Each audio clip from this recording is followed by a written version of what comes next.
नमस्कार, आप सभी का बहुत बहुत स्वागत है। आप देख रहे हैं स्पेशल स्टोरी। मैं हूं परवीन शेख। ईरान और इजराइल की जंग में अमेरिका की एंट्री ने पूरे संघर्ष को तीसरे विश्व युद्ध की तरफ धकेल दिया है। अमेरिका की ईरान पर स्ट्राइक के बाद जहां पूरी दुनिया में इसकी आलोचना हो रही है, तो वहीं अमेरिका से लेकर पाकिस्तान तक की सड़कों पर विरोध प्रदर्शन हो रहे हैं। वहीं यूएसए की इस हमले के बाद रूस भी खुलकर सामने आ चुका है। रूस ने दावा किया है कि दुनिया के कई परमाणु संपन्न देश अब ईरान की न्यूक्लियर वेपन के मामले में मदद करने को तैयार हैं। हालांकि रूस ने यह नहीं बताया कि वो कौन से देश हैं जो ईरान को परमाणु हथियार देने को तैयार हैं।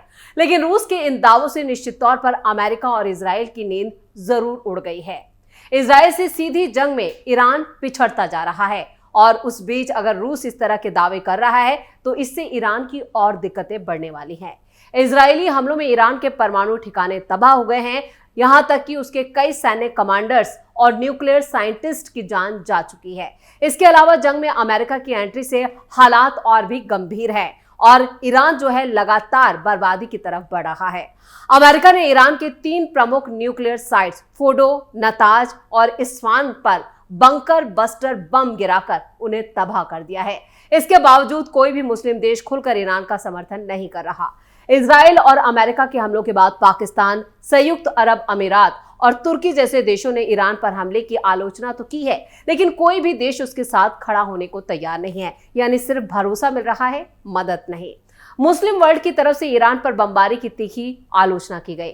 जॉर्डन ने इजराइल के हमलों के खिलाफ आवाज उठाई। सऊदी अरब ने इजरायली आक्रामकता को यहां पर उसकी आलोचना की। तुर्की ने इजराइल की लूटपाट को खत्म करने की वकालत की, जबकि इस्लामिक मदद यानी यहां पर जो इस्लामिक सहयोग संगठन यानी OIC सहित सभी मुस्लिम राजनयिकों ने यहूदी देश के खिलाफ अंतर्राष्ट्रीय कार्रवाई की मांग की है। लेकिन इस आलोचना के बावजूद कई देश के जो हित हैं वो अमेरिका और इजराइल के साथ जुड़े हैं, इसलिए कोई भी इस जंग में नहीं उतरना चाहता। ईरान शिया बहुल देश है, जबकि ज्यादातर मुस्लिम देश जो हैं जैसे UAE, कतर, सऊदी अरब, जॉर्डन और मिस्र में सुन्नी आबादी ज्यादा है। शिया और सुन्नी के बीच बंटवारे का इतिहास रहा है और इसी बंटवारे का असर इस मुस्लिम राजनीति पर भी पड़ता नजर आ रहा है। यानी अंतरराष्ट्रीय जो राजनीति है उस पर इसका असर साफ साफ नजर आ रहा है। वहीं दूसरी तरफ ईरान और सऊदी अरब के बीच जो अच्छे रिश्ते नहीं हैं और इसकी वजह भी शिया सुन्नी मतभेद है। 2 साल पहले चीन की मध्यस्थता के बाद दोनों के बीच जो रिश्ते हैं वो पटरी पर जरूर आए, लेकिन ऐतिहासिक दरार अब भी बनी हुई है। यानी सऊदी अरब तो किसी भी हाल में ईरान की मदद नहीं करेगा। ईरान की ताकत बनी खतरा। सऊदी अरब समेत बाकी मुस्लिम देश ईरान को अपने लिए एक ऐसे खतरे के तौर पर देखते हैं जो पूरे इलाके में अपनी सत्ता और प्रभाव को बढ़ाना चाहता है। इसके लिए ईरान की प्रॉक्सी पॉलिसी को जिम्मेदार माना जाता है, जिसके तहत वो इलाकों में हिजबुल्लाह, हमास और हूती जैसे संगठन जो गुट हैं, जो आतंकवादी गुट हैं, उनका समर्थन करता रहा है और इनका सपोर्ट भी लेता रहा है। इन गुटों की वजह से ही सुन्नी देश अपने प्रभाव को कम आंकते हैं और ईरान को खुले तौर पर समर्थन देने से बचते हैं। मिडिल ईस्ट में अपनी ताकत बढ़ाने के मकसद से ही ईरान परमाणु हथियार हासिल करना चाहता है, जो न सिर्फ इजराइल और अमेरिका बल्कि सऊदी अरब और UAE जैसे देशों के लिए भी टेंशन बना रहा है। यानी उनके लिए भी ये चिंता का विषय है। जैसे इजराइल और अमेरिका लगातार ईरान के परमाणु कार्यक्रम का विरोध करते आए हैं, ठीक उसी तरह सुन्नी देश भी नहीं चाहते कि ईरान परमाणु हथियार हासिल करे, क्योंकि इससे सबसे ज्यादा खतरा उन्हीं देशों को हो सकता है।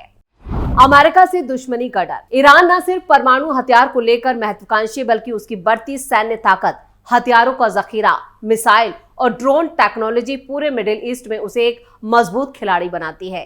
ईरान के पास वेस्ट एशिया में मिसाइलों का सबसे बड़ा जखीरा है और वो इसका प्रदर्शन इजराइल पर किए जवाबी हमलों में लगातार भी कर रहा है। ईरान की इस ताकत को बाकी मुस्लिम देश अपने लिए सबसे बड़ा खतरा मानते हैं। सऊदी अरब, जॉर्डन और UAE जैसे देशों के वेस्ट और खासतौर पर अमेरिका के साथ मजबूत आर्थिक और सैन्य संबंध है। इसके अलावा इजराइल के साथ भी इनके रिश्ते बेहतर हैं।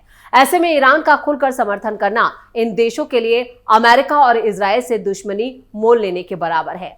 भारत का पड़ोसी देश पाकिस्तान भले ही ईरान पर हमले की आलोचना करे, लेकिन ये वही देश है जो 2 दिन पहले तक अमेरिकी राष्ट्रपति डोनाल्ड ट्रंप के लिए नोबेल शांति पुरस्कार की मांग कर रहा था।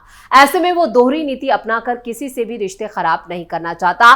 इसके अलावा बॉर्डर पर ईरान के साथ झड़पें और तस्करी दोनों के बीच तनाव की वजह भी रही। आर्थिक प्रगति करने वाले सऊदी अरब, यूएई और कतर जैसे देशों के लिए ईरान से ज्यादा अमेरिका अहमियत रखता है, क्योंकि इन देशों के विकास के लिए कारोबारी रिश्ते अहम हैं।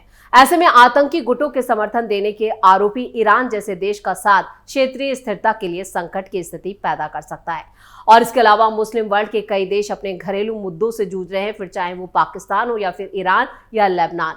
उनके लिए आंतरिक मुद्दों को सुलझाना पहली प्राथमिकता है और वो ईरान का साथ देकर बाहरी चुनौती का सामना करने के लिए तैयार नहीं है। तो पाकिस्तान की अगर बात करें तो पाकिस्तान के ही फील्ड मार्शल असीम मुनीर, जिस तरह से ट्रंप के साथ उन्होंने लंच किया और लंच के बाद पूरी तरह से उन्होंने ईरान को लेकर जो खुफिया जानकारी थी वो सारी जानकारियां ट्रंप के साथ साझा की। यानी खबर ये भी आ रही कि ट्रंप ने खुद बताया है कि मुनीर ने ही ईरान की जितनी भी सीक्रेट जानकारियां थी, न्यूक्लियर साइट्स को लेकर जो जानकारियां थी, वो खुद उसने अमेरिका को सौंप दी और इसके एवज में उसने काफी बड़ी डील ट्रंप के साथ की है। इजराइल और ईरान के बीच चल रही जंग जो है वो अभी खत्म नहीं हुई है। इस जंग को 11 से ज्यादा दिन बीत चुके हैं और अमेरिका इस जंग में एंट्री लेते ही उसने यहां पर ईरान का काम तमाम कर दिया है, जिससे ईरान अब और डर रहा है। अमेरिकी B-2 बॉम्बर्स ने ईरान के 3 परमाणु ठिकानों फोर्डो, नताज और इस्फान को पूरी तरह से तबाह कर दिया। हालांकि ईरान कह रहा है कि उसका परमाणु प्रोग्राम अभी खत्म नहीं हुआ है और इसके लिए जरूरी सामान अभी भी सुरक्षित है। इस बीच ईरान के सुप्रीम लीडर अली खामनेई से जुड़ी एक बड़ी जानकारी भी सामने आई है। खामनेई को सता रहा है अपनी मौत का डर। खामनेई को पिछले कुछ दिनों से अपनी हत्या का डर सता रहा था और अब उनका ये डर और भी बढ़ गया है। अमेरिकी राष्ट्रपति डोनाल्ड ट्रंप और इजरायली पीएम बेंजामिन नेतन्याहू पहले ही कह चुके हैं कि वो खामनेई की मौत की जो संभावना है उससे इनकार नहीं करते और उन्हें पता है कि खामनेई कहां छिपा हुआ है। ईरान के परमाणु ठिकानों पर अमेरिकी हमले के बाद अब खामनेई की चिंता और बढ़ गई है। बताया यह भी जा रहा है कि खामनेई अपनी जान पर मंडरा रहे खतरे को देखते हुए एक बेहद ही सुरक्षित बंकर में छिप गए हैं और उनकी सुरक्षा काफी पुख्ता कर दी गई है। खबरें ये भी आ रही हैं कि खामनेई अपनी मौत के डर से रूस चले गए हैं, वो ईरान में मौजूद भी नहीं है। खामनेई बंकर से बाहर निकलने से भी डर रहे हैं, ये बताया जा रहा है, क्योंकि उन्हें लग रहा है कि अगर वो बाहर निकले तो इजरायली एयर स्ट्राइकर का निशाना बन सकते हैं।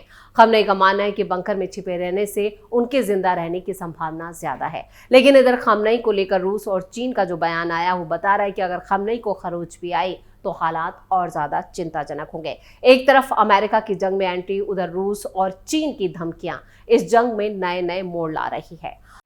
अमेरिकी हमलों के बाद मोदी की ईरान से बात। ईरानी राष्ट्रपति पेजेशकियान ने भारत के रुख के लिए प्रधानमंत्री मोदी को भी थैंक यू कहा है और तनाव कम करने के लिए बातचीत और कूटनीति का आह्वान किया। उन्होंने कहा है कि क्षेत्रीय शांति और स्थिरता बहाल करने के लिए भारत की आवाज और भूमिका महत्वपूर्ण है। अमेरिका ईरान के 3 प्रमुख परमाणु स्थलों को यहाँ पर फोर्डो, नताज और इस्फान पर किए गए सैन्य हमलों के बाद यहाँ पर दुनिया भर में जो तनाव चरम पर है, उसी को लेकर पीएम मोदी ने भी ईरान से बात की। भारत के प्रधानमंत्री नरेंद्र मोदी ने फौरन कूटनीतिक हस्तक्षेप करते हुए ईरान के राष्ट्रपति मसूद पेजेशकियान से फोन पर बातचीत की और इस चर्चा में पीएम मोदी ने क्षेत्रीय शांति और स्थिरता को बनाए रखने के लिए तनाव करने की बात पर जोर दिया और अपनी कूटनीति पर भी जोर दिया। उन्होंने कहा है कि हमने मौजूदा स्थिति पर विस्तार से चर्चा की है। पीएम मोदी ने रविवार को ही सोशल मीडिया प्लेटफॉर्म एक्स पर एक पोस्ट साझा की थी और इसकी जानकारी दी थी। उन्होंने लिखा था, ईरान के राष्ट्रपति मसूद पेजेशकियान से बात की, हमने मौजूदा स्थिति के बारे में विस्तार से चर्चा की, साथ ही हाल ही में तनावपूर्ण घटनाओं पर गहरी चिंता व्यक्त की। मैंने तत्काल तनाव कम करने, बातचीत और कूटनीति के रास्ते पर चलने तथा क्षेत्रीय शांति, सुरक्षा और स्थिरता की जल्द बहाली के लिए हमारी अपील को दोहराया है। ईरानी राष्ट्रपति पेजेशकियान ने भारत के रुख के लिए प्रधानमंत्री मोदी को धन्यवाद दिया और तनाव कम करने, संवाद, कूटनीति का आह्वान किया। उन्होंने कहा कि क्षेत्रीय शांति और स्थिरता बहाल करने में भारत की आवाज और भूमिका महत्वपूर्ण है। ईरान और इजराइल की जंग अब और घातक हो गई है। जब से इसमें अमेरिका कूदा है तब से तीसरे युद्ध की सुगबुगाहट भी जोरों पर है। अमेरिका ने जब ईरान पर बम गिराए तो तमाम मुस्लिम देश उसके खिलाफ हो गए, जगह जगह ट्रंप के खिलाफ हल्ला बोल हो गया। इसके बाद अमेरिका की भी टेंशन बढ़ने लगी है, लेकिन इस हमले के बाद अमेरिका से ज्यादा पाकिस्तान भी घबराया हुआ है, क्योंकि अब पाकिस्तान की जमीन पर भी जोरदार विरोध प्रदर्शन शुरू हो गए हैं। भले ही पाकिस्तान ने भी अमेरिका की निंदा की हो, लेकिन पाकिस्तान की सत्ता हिलती नजर आ रही है। तो अमेरिकी हमले के बाद पाकिस्तान को किस बात का डर सता रहा है, ये समझने से पहले प्रदर्शन और जो तस्वीरें आ रही हैं वो बता रही हैं कि मुनीर को लेकर पाकिस्तान में हालात ज्यादा खराब है। यानी ये जंग जो है वो और ज्यादा घातक होती जा रही है। ईरान सरेंडर करने को तैयार नहीं है। इधर चीन और रूस के साथ उसकी बातचीत हो रही है, वहीं ईरान दावा कर रहा है कि कुछ ऐसे देश हैं जो उसे न्यूक्लियर पावर यानी न्यूक्लियर एटम बम दे सकते हैं। इसको लेकर भी कई तरह के दावे और कस्में खाई जा रही हैं। इधर इजराइल लगातार ईरान पर हमला कर रहा है, जिससे यहां पर ईरान को ज्यादा से ज्यादा नुकसान पहुंचाया जा सके। लेकिन इजराइल जिस तरह से ईरान में अटैक कर रहा है, उसको नुकसान पहुंचा रहा है, उसमें ईरान जो है वो काफी पिछड़ता हुआ नजर आ रहा है और अटैकों को वो रोक नहीं पा रहा है। यानी ईरान की हर गुजरते दिन के साथ हालत बद से बदतर होती जा रही है। ईरान के साथ साथ पाकिस्तान की भी बर्बादी तय मानी जा रही है। इस स्पेशल स्टोरी में इतना ही। वीडियो कैसा लगा कमेंट करके अपनी राय जरूर दें। वीडियो को लाइक करें, शेयर करें और कैपिटल टीवी को सब्सक्राइब जरूर करें। धन्यवाद।